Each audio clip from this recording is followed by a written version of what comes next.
পৃথিবীর কোন আলেমের হাতে হেদায়েতের মালিকানা আছে? কোন পীরের হাতে আছে? কোন বুজুর্গের হাতে আছে? কোন অলির হাতে আছে? এমন কি পৃথিবীর কোন নবীর হাতেও আল্লাহ তাআলা হেদায়েতের মালিকানা দেননি। হেদায়েতের মালিকানা আল্লাহ নিজ হাতে কন্ট্রোল করেন। জোরে বলুন সুবহানাল্লাহ। যদিও আমাদের দেশে কোরআন সুন্নাহর সঠিক জ্ঞান না থাকার কারণে অনেক লোকেরা এদেশের তথাকথিত পীর বুজুর্গদেরকে, তথাকথিত পীর, হক্কানি পীর না, তথাকথিত পীরদেরকে শুধুমাত্র হেদায়েতের মালিকই মনে করে না, জান্নাতের মালিকও মনে করে। আমি কি ভুল বলেছি না বাস্তবতা আছে? কদিন আগে এই চিটাগংয়ের একজন বক্তব্য দিয়া বলছে যে মালাকুল মাউত ততক্ষণ পর্যন্ত আমার কাছে আসবে না যতক্ষণ আমার মুর্শিদ কেবলার পারমিশন না হবে। এই বিশ্বাস যে করেছে সে মুমিন, মুসলমান না মুশরিক? কিন্তু তারাও কিন্তু সুন্দর সুন্দর টুপি পরে, জুব্বা পরে, পাগড়ি পরে, হাতের মধ্যে তাসবিহ ধারণ করে বয়ান করছে। চেহারা সুরত দেখে মনে হয় এইমাত্র ফেরেশতারা ধাওয়া খেয়ে বেহেশত থেকে পালায় আসছে। চিল্লায় বলতে হবে ঠিক কিনা? তাদের মাহফিলের রৌনক আরো চাকচিক্যপূর্ণ, জমজমাট। হক্কানি পীরদের চেহারা তো এত গ্লেজ থাকে না, কিন্তু ভণ্ড পীরদের আপনার যে গ্লেজ, যে গ্লামার, যে চাকচিক্য, যে কন্ডিশন, মনে হয় যেন পুরো বেহেশতে ঠিকাদারি নিয়ে উনি মিম্বারে বসছেন। জোরে বলেন ঠিক কিনা? এবং তাদের মুরিদানরা হুমরি খেয়ে পায়ের মধ্যে এসে পড়ছে। সেখানে পর্দার কোনো বালাই নাই, পুরুষ মহিলা একাকার হয়ে যাচ্ছে, নাচানাচি চলছে, কুদাকুদি চলছে, আল্লাহর জিকির বাদ দিয়ে পীরের নামের জিকিরও চলছে। বাস্তবতা আছে না নাই? চিটাগংয়ে মনে হয় নাই। এগুলো চিটাগংয়ে হচ্ছে গুডাউন, ঠিক কিনা বলেন? এখান থেকে পাইকারি সাপ্লাই দেওয়া হয়, বাংলাদেশের সব অঞ্চলে খুচরা বিক্রি হয়, এদিক থেকে সাপ্লাই হয়। আজকে এই চন্দনা এসে যখন আমি দাওয়াত কবুল করেছি, আসার আগে আমাকে একজন বলছে যে হুজুর আপনি চন্দনা এসে দাওয়াত রাখলেন কেমনে? আমি বললাম কেন, কি হয়েছে? যে চন্দনাইশ সম্পর্কে কোনো ধারণা আছে? আমি বললাম কি ধারণা থাকবে, আমার মুসলিম ভাইরা দাওয়াত দিয়েছে। ওই এলাকায় তো শিরিক বেদাতের গুডাউন। আমি বললাম তাই নাকি? বলে হ্যাঁ, এত কড়া কড়া সুন্নি সেখানে যে তাদের যন্ত্রণায় তো বসবাস করাই মুশকিল। আমি তখন বললাম যে ভাই, আল্লাহ ভরসা, কুল জা আল হক ওয়া যাহাকাল বাতিল, সত্য গেলেই তো মিথ্যা দূরীভূত হবে। সত্য যদি না যায়, আলো যদি না যায়, তাহলে তো এলাকা আধারেই থেকে যাবে। ওই ক্ষেত্রে সাধারণ মানুষের দায় কতটুকু? তাদের দায় একটু কম। সাধারণ মুমিন মুসলমান, রাসূলের প্রতি ভালোবাসা আছে, আবেগ আছে, এত আবেগ, এত ভালোবাসা জীবনও দিতে পারবে। ঠিক এই সিম্পিতিটাকেই কাজে লাগায় ওরা বোঝাতে চায় যারা এগুলো করে তারাই আশিক রাসূল, তারাই রাসূলকে মহব্বত করে। কিন্তু কোরআন সুন্নাহ থেকে শিখে নিতে হবে, বুঝে নিতে হবে নবী করিম সাল্লাল্লাহু আলাইহি ওয়াসাল্লামের হুজুরকে মহব্বত করার পদ্ধতিটা কেমন, সেটা সাহাবায়ে কেরামের কাছ থেকে শিখতে হবে। জোরে বলেন ঠিক কিনা? আমার আপনার ইমানের মানদণ্ড সাহাবায়ে কেরামের মতো হতে হবে। নবী করিম সাল্লাল্লাহু আলাইহি ওয়াসাল্লামকে আল্লাহ পাক জানিয়ে দিলেন কোরআনের আয়াত নাজিল করে, আমিনু কামা আমানান নাস, ঈমান আনো তোমরা সেইভাবে যেভাবে লোকেরা ঈমান এনেছে। আই আমানাস সাহাবা, সাহাবায়ে কেরাম যেভাবে ঈমান আনয়ন করেছে, তোমরা সাহাবীদের মতো ঈমান আনো। কে বললেন? সবাই বলেন কে বললেন? আল্লাহর হাবিব বলেন, তাফাররাকাত বানু ইসরাঈল আলা 72 মিল্লাহ, وستتفرق أمتي على 73 মিল্লা কুল্লুহুম ফিন্নার ইল্লা মিল্লাতান ওয়াহিদা। আল্লাহ নবী বলেন, বনী ইসরাইল সম্প্রদায়ের লোকেরা 72 দলে বিভক্ত হয়েছে। আমি মুহাম্মদ সাল্লাল্লাহু আলাইহি সাল্লামের উম্মতেরা 73 দলে ভাগ হয়ে যাবে। কুল্লুহুম ফিন্নার, সবগুলো যাবে জাহান্নামে, ইল্লা মিল্লাতান ওয়াহিদা, শুধুমাত্র কেবলমাত্র একটা দল আল্লাহর জান্নাতি হবে। কিলা মা হিয়া ইয়া রাসূলুল্লাহ, আল্লাহ রাসূলকে প্রশ্ন করা হলো, যে দলটা জান্নাতে যাবে সেই দলের পরিচয়টা কি? আল্লাহর নবী জাওয়ামিউল কালিম ছিলেন, অল্প শব্দে বেশি কথা বুঝিয়ে দিলেন। আল্লাহর হাবিব বলেন, মা আনা আলাইহি ওয়া আসহাবি, যে আদর্শের উপরে, যে ঈমানের উপরে, যে আমলের উপরে আমি নবীজি এবং আমার সাহাবায়ে কেরাম আছে, ওই আদর্শিক কাতারটাই হলো জান্নাতীদের কাতার। আল্লাহু আকবার বলেন, জোরে বলেন আল্লাহু আকবার।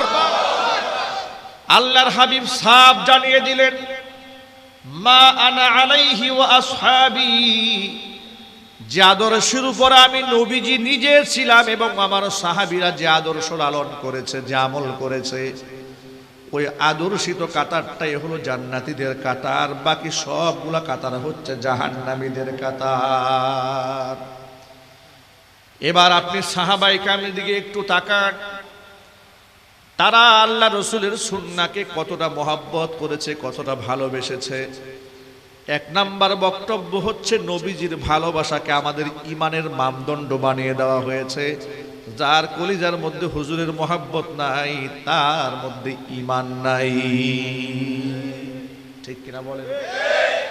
রসুলের ভালোবাসার প্রয়োজন আছে না নাই? এবং সেই ভালোবাসা নিজের জীবনের চাইতেও বেশি হতে হবে। তা না হলে ব্যক্তিকে ইমানদার বলা যাবে না। আল্লাহর নবী সাল্লাল্লাহু আলাইহি ওয়াসাল্লাম একদিন উমরের হাত ধরে হাঁটছিলেন।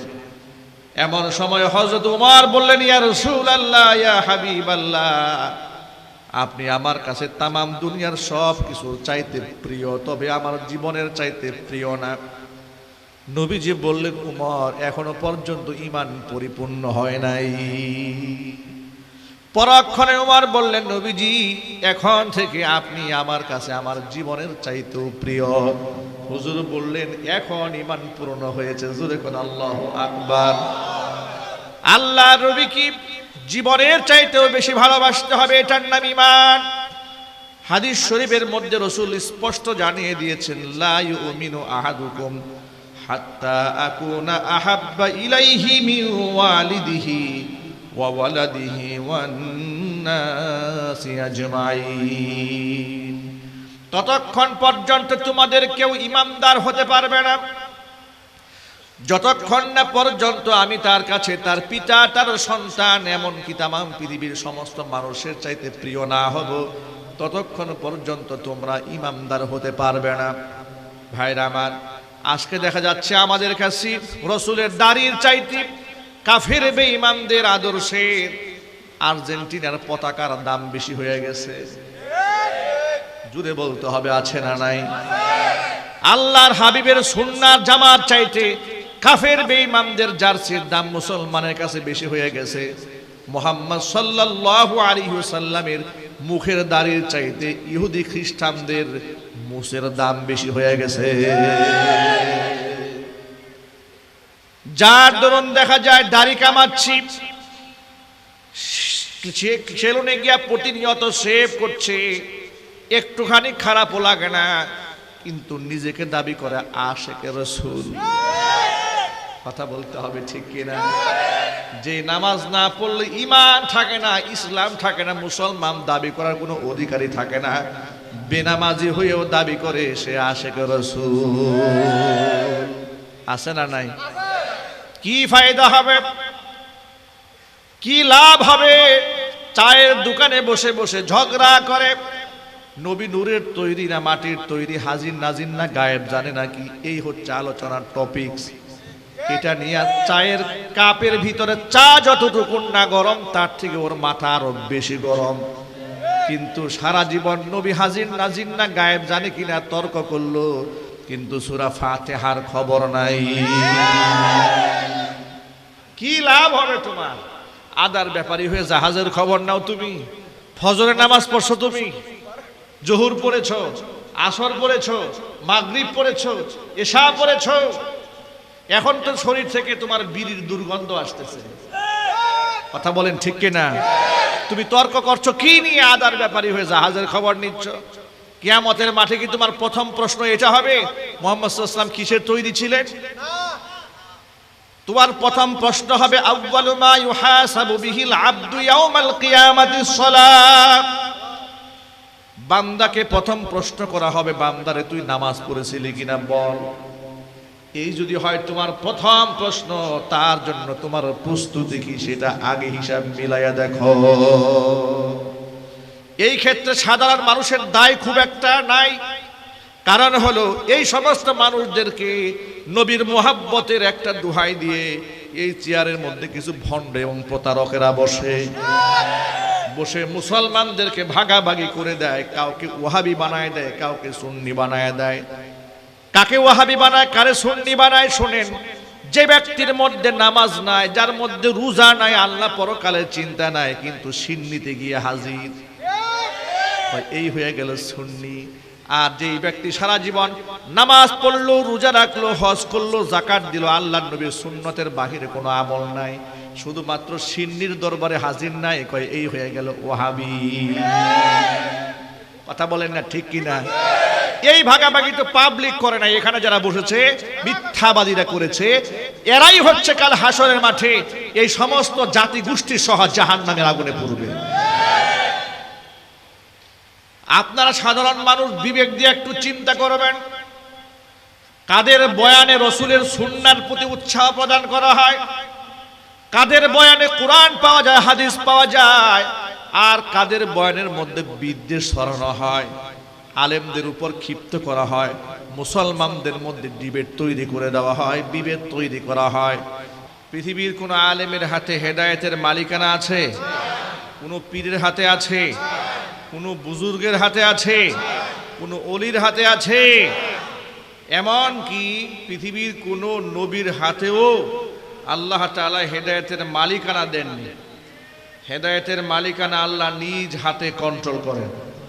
জোরে বলুন সুবহানাল্লাহ। যদিও আমাদের দেশে কোরআন সুন্নাহর সঠিক জ্ঞান না থাকার কারণে অনেক লোকেরা এদেশের তথাকথিত পীর বুজুর্গদেরকে, তথাকথিত পীর, হক্কানি পীর না, তথাকথিত পীরদেরকে শুধুমাত্র হেদায়েতের মালিকই মনে করে না, জান্নাতের মালিকও মনে করে। আমি কি ভুল বলেছি না বাস্তবতা আছে? কদিন আগে এই চিটাগংয়ের একজন বক্তব্য দিয়া বলছে যে মালাকুল মাউত ততক্ষণ পর্যন্ত আমার কাছে আসবে না যতক্ষণ আমার মুর্শিদ কেবলার পারমিশন না হবে। এই বিশ্বাস যে করেছে সে মুমিন, মুসলমান না মুশরিক। কিন্তু তারাও কিন্তু সুন্দর সুন্দর টুপি পরে, জুব্বা পরে, পাগড়ি পরে, হাতের মধ্যে তাসবিহ ধারণ করে বয়ান করছে। চেহারা সুরত দেখে মনে হয় এই মাত্র ফেরেশতারা ধাওয়া খেয়ে বেহেশত থেকে পালায় আসছে। চিল্লায় বলতে হবে ঠিক কিনা? তাদের মাহফিলের রৌনক আরো চাকচিক্যপূর্ণ, জমজমাট। হক্কানি পীরদের চেহারা তো এত গ্লেজ থাকে না, কিন্তু ভণ্ড পীরদের আপনার যে গ্লেজ, যে গ্লামার, যে চাকচিক্য, যে কন্ডিশন, মনে হয় যেন পুরো বেহেশতে ঠিকাদারি নিয়ে উনি মিম্বারে বসছেন। জোরে বলেন ঠিক কিনা? এবং তাদের মুরিদানরা হুমরি খেয়ে পায়ের মধ্যে এসে পড়ছে। সেখানে পর্দার কোনো বালাই নাই, পুরুষ মহিলা একাকার হয়ে যাচ্ছে, নাচানাচি চলছে, কুদাকুদি চলছে, আল্লাহর জিকির বাদ দিয়ে পীরের নামের জিকিরও চলছে। বাস্তবতা আছে না নাই? চিটাগংয়ে মনে হয় নাই। এগুলো চিটাগংয়ে হচ্ছে গুডাউন, ঠিক কিনা বলে? এখান থেকে পাইকারি সাপ্লাই দেওয়া হয়, বাংলাদেশের সব অঞ্চলে খুচরা বিক্রি হয়, এদিক থেকে সাপ্লাই হয়। আজকে এই চন্দনা এসে যখন আমি দাওয়াত কবুল করেছি, আসার আগে আমাকে একজন বলছে যে হুজুর আপনি চন্দনা এসে দাওয়াত রাখলেন কেমনে? আমি বললাম কেন, কি হয়েছে? যে চন্দনাইশ সম্পর্কে কোনো ধারণা আছে? আমি বললাম কি ধারণা থাকবে, আমার মুসলিম ভাইরা দাওয়াত দিয়েছে। ওই এলাকায় তো শিরিক বেদাতের গুড়াউন। আমি বললাম তাই নাকি? বলে হ্যাঁ, এত কড়া কড়া সুন্নি সেখানে যে তাদের যন্ত্রণায় তো বসবাস করাই মুশকিল। আমি তখন বললাম যে ভাই, আল্লাহ ভরসা, কুল জা আল হাক্কু ওয়া যাহাকাল বাতিল, সত্য গেলেই তো মিথ্যা দূরীভূত হবে। সত্য যদি না যায়, আলো যদি না যায়, তাহলে তো এলাকা আধারেই থেকে যাবে। ওই ক্ষেত্রে সাধারণ মানুষের দায় কতটুকু? তাদের দায় একটু কম। সাধারণ মুমিন মুসলমান, রসুলের প্রতি ভালোবাসা আছে, আবেগ আছে, এত আবেগ এত ভালোবাসা জীবনও দিতে পারবে। ঠিক এই সিম্পিতিটাকেই কাজে লাগায় ওরা বোঝাতে চায় যারা এগুলো করে তারাই আশিক রসুল, তারাই রসুলকে মহব্বত করে। কিন্তু কোরআন সুন্নাহ থেকে শিখে নিতে হবে, বুঝে নিতে হবে নবী করিম সাল্লাল্লাহু আলাইহি ওয়াসাল্লামের হুজুরকে মহব্বত করার পদ্ধতিটা কেমন, সেটা সাহাবায়ে কেরামের কাছ থেকে শিখতে হবে। যদি বলেন ঠিক কিনা? আমার আপনার ইমানের মানদণ্ড সাহাবায়ে কেরামের মতো হতে হবে।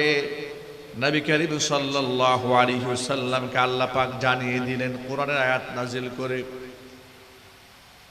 আমিনু কামা আমানান নাস, ঈমান আনো তোমরা সেইভাবে যেভাবে লোকেরা ঈমান এনেছে। আই আমানাস সাহাবা, সাহাবায়ে কেরাম যেভাবে ঈমান আনয়ন করেছে, তোমরা সাহাবীদের মতো ঈমান আনো। কে বললেন? সবাই বলেন কে বললেন? আল্লাহর হাবিব বলেন, তাফাররাকাত বানু ইসরাঈল আলা 72 মিল্লাহ ওয়া সাতাতাফাররাকু উম্মতি আলা 73 মিল্লাহ কুল্লুহুম ফিন্নার ইল্লা মিল্লাতান ওয়াহিদা। আল্লাহ নবী বলেন, বনী ইসরাইল সম্প্রদায়ের লোকেরা 72 দলে বিভক্ত হয়েছে। আমি মুহাম্মদ সাল্লাল্লাহু আলাইহি সাল্লামের উম্মতেরা 73 দলে ভাগ হয়ে যাবে। কুল্লুহুম ফিন্নার, সবগুলো যাবে জাহান্নামে, ইল্লা মিল্লাতান ওয়াহিদা, শুধুমাত্র কেবলমাত্র একটা দল আল্লাহর জান্নাতি হবে। কিলা মা হিয়া ইয়া রাসূলুল্লাহ, আল্লাহ রসুলকে প্রশ্ন করা হলো যে দলটা জান্নাতে যাবে সেই দলের পরিচয়টা কি? আল্লাহর নবী জাওয়ামিউল কালিম ছিলেন, অল্প শব্দে বেশি কথা বুঝিয়ে দিলেন। আল্লাহর হাবিব বলেন, মা আনা আলাইহি ওয়া আসহাবি, যে আদর্শের উপরে, যে ঈমানের উপরে, যে আমলের উপরে আমি নবীজি এমন আমার সাহাবায়ে কেরাম আছে, ওই আদর্শিক কাতারটাই হলো জান্নাতীদের কাতার। আল্লাহু আকবার বলেন, জোরে বলেন আল্লাহু আকবার। আল্লাহর হাবিব সাফ জানিয়ে দিলেন, মা আনা আলাইহি ওয়া আসহাবি, যে আদর্শের উপর আমি নবীজি নিজে ছিলাম এবং আমার সাহাবীরা যে আদর্শ লালন করেছে, যে আমল করেছে, ওই আদর্শিত কাতারটাই হলো জান্নাতীদের কাতার। বাকি সবগুলা কাতার হচ্ছে জাহান্নামীদের কাতার। এবার আপনি সাহাবায়ে কেরামের দিকে একটু তাকান, তারা আল্লাহ রসুলের সুন্নাহকে কতটা মহব্বত করেছে, কতটা ভালোবেসেছে। এক নাম্বার বক্তব্য হচ্ছে, নবীজির ভালোবাসাকে আমাদের ঈমানের মানদণ্ড বানিয়ে দেওয়া হয়েছে। যার কলিজার মধ্যে হুজুরের মহব্বত নাই, তার মধ্যে ঈমান নাই। ঠিক কিনা বলেন? রসুলের ভালোবাসার প্রয়োজন আছে না নাই? এবং সেই ভালোবাসা নিজের জীবনের চাইতেও বেশি হতে হবে। তা না হলে ব্যক্তিকে ঈমানদার বলা যাবে না। আল্লাহর নবী সাল্লাল্লাহু আলাইহি ওয়াসাল্লাম একদিন উমরের হাত ধরে হাঁটছিলেন। এমন সময় হযরত উমর বললেন, ইয়া রাসূলুল্লাহ, ইয়া হাবিবাল্লাহ, আপনি আমার কাছে তামাম দুনিয়ার সব কিছু চাইতে প্রিয়, তবে আমার জীবনের চাইতে প্রিয় না। নবীজি বললেন, উমর, এখনো পর্যন্ত ঈমান পরিপূর্ণ হয় নাই। পরক্ষণে উমর বললেন, নবীজি, এখন থেকে আপনি আমার কাছে আমার জীবনের চাইতেও প্রিয়। হুজুর বললেন, এখন ঈমান পূর্ণ হয়েছে। জোরে কোন আল্লাহু আকবার। আল্লাহ নবী কি জীবনের চাইতেও বেশি ভালোবাসতে হবে, এটার নাম ঈমান। হাদিস শরীফের মধ্যে রাসূল স্পষ্ট জানিয়ে দিয়েছেন, লা ইউমিনু আহাদুকুম হাত্তা আকুনা আহাব্বা ইলাইহি মিন ওয়ালিদিহি ওয়া ওয়ালাদিহি ওয়ান নাসি আজমাইন। ততক্ষণ পর্যন্ত তোমাদের কেউ ঈমানদার হতে পারবে না যতক্ষণ না পর্যন্ত আমি তার কাছে তার পিতা, তার সন্তান, এমনকি তামাম পৃথিবীর সমস্ত মানুষের চাইতে প্রিয় না হব, ততক্ষণ পর্যন্ত তোমরা ঈমানদার হতে পারবে না। ভাইরা আমার, আজকে দেখা যাচ্ছে আমাদের কাছে রাসূলের দাড়ির চাইতে কাফের বেঈমানদের আদর্শের আর্জেন্টিনার পতাকার দাম বেশি হয়ে গেছে। জুড়ে বলতে হবে, আছে না নাই? আল্লাহর হাবিবের সুন্নাহর জামার চাইতে কাফের বেঈমানদের জার্সির দাম মুসলমানের কাছে বেশি হয়ে গেছে। মুহাম্মদ সাল্লাল্লাহু আলাইহি ওয়াসাল্লামের মুখের দাড়ির চাইতে ইহুদি খ্রিস্টানদের মুখের দাম বেশি হয়ে গেছে। যার দরুন দেখা যায় দাড়ি কামাচ্ছি, সেলুনে গিয়া প্রতিনিয়ত শেভ করছে, একটুখানি খারাপও লাগে না, কিন্তু নিজেকে দাবি করে আশিকে রাসূল। কথা বলতে হবে, ঠিক কিনা? যে নামাজ না পড়লে ঈমান থাকে না, ইসলাম থাকে না, মুসলমান দাবি করার কোনো অধিকারই থাকে না। বেনামাজি হয়েও দাবি করে সে আশিকে রাসূল। আছে না নাই? কি ফায়দা হবে, কি লাভ হবে? চায়ের দোকানে বসে বসে ঝগড়া করে, নবী নূরের তৈরি না মাটির তৈরি, হাজির নাজির না গায়েব জানে নাকি, এই হচ্ছে আলোচনার টপিকস। এটা নিয়ে চায়ের কাপের ভিতরে চা যতটুকু না গরম, তার থেকে ওর মাথা আরো বেশি গরম। কিন্তু সারা জীবন নবী হাজির নাজির না গায়েব জানে কিনা তর্ক করলো, কিন্তু সূরা ফাতিহার খবর নাই। কি লাভ হবে তোমার? আদার ব্যাপারী হয়ে জাহাজের খবর নাও তুমি, ফজরের নামাজ পড়ছো তুমি, জোহর পড়েছো, আসর পড়েছো, মাগরিব পড়েছো, এশা পড়েছো, এখন তো শরীর থেকে তোমার বিড়ির দুর্গন্ধ আসতেছে। কথা বলেন, ঠিক কিনা? তুমি তর্ক করছো কি নিয়ে? আদার ব্যাপারী হয়ে জাহাজের খবর নিচ্ছ। কিয়ামতের মাঠে কি তোমার প্রথম প্রশ্ন এটা হবে, মুহাম্মদ সাল্লাল্লাহু আলাইহি ওয়াসাল্লাম কিসের তৈরি ছিলেন? তোমার প্রথম প্রশ্ন হবে, আউয়ালু মা ইউহাসাবু বিহিল আবদু ইয়াউমাল কিয়ামাতিস সালাত। বান্দাকে প্রথম প্রশ্ন করা হবে, বান্দারে তুই নামাজ পড়েছিলি কিনা বল। এই যদি হয় তোমার প্রথম প্রশ্ন, তার জন্য তোমার প্রস্তুতি কি সেটা আগে হিসাব মিলাইয়া দেখো। এই ক্ষেত্রে সাধারণ মানুষের দায় খুব একটা নাই। কারণ হলো এই সমস্ত মানুষদেরকে নবীর মুহাব্বতের একটা দোহাই দিয়ে এই চেয়ারের মধ্যে কিছু ভণ্ড এবং প্রতারকেরা বসে বসে মুসলমানদেরকে ভাগাভাগি করে দেয়। কাউকে ওয়াহাবি বানায় দেয়, কাউকে সুন্নি বানায় দেয়। কাকে ওয়াহাবি বানায়, কারে সুন্নি বানায়? শোনেন, যে ব্যক্তির মধ্যে নামাজ নাই, যার মধ্যে রোজা নাই, আল্লাহ পরকালের চিন্তা নাই, কিন্তু সিন্নিতে গিয়ে হাজির, এই হয়ে গেল সুন্নি। আর যেই ব্যক্তি সারা জীবন নামাজ পড়লো, রোজা রাখলো, হজ করলো, যাকাত দিল, আল্লাহর নবীর সুন্নতের বাহিরে কোনো আমল নাই, শুধুমাত্র সিন্নির দরবারে হাজির নাই, কয় এই হয়ে গেল ওয়াহাবি। কথা বলেন না, ঠিক কিনা? এই ভাগাভাগি তো পাবলিক করে না, এখানে যারা বসেছে মিথ্যাবাদীরা করেছে। এরাই হচ্ছে কাল হাসরের মাঠে এই সমস্ত জাতি গোষ্ঠী সহ জাহান্নামের আগুনে পড়বে। আপনারা সাধারণ মানুষ বিবেক দিয়ে একটু চিন্তা করবেন, কাদের বয়ানে রসুলের সুন্নাহর প্রতি উৎসাহ প্রদান করা হয়, কাদের বয়ানে কোরআন পাওয়া যায়, হাদিস পাওয়া যায়, আর কাদের বয়ানের মধ্যে বিদ্বেষ ছড়ানো হয়, আলেমদের উপর ক্ষিপ্ত করা হয়, মুসলমানদের মধ্যে ডিবেট তৈরি করে দেওয়া হয়, বিভেদ তৈরি করা হয়।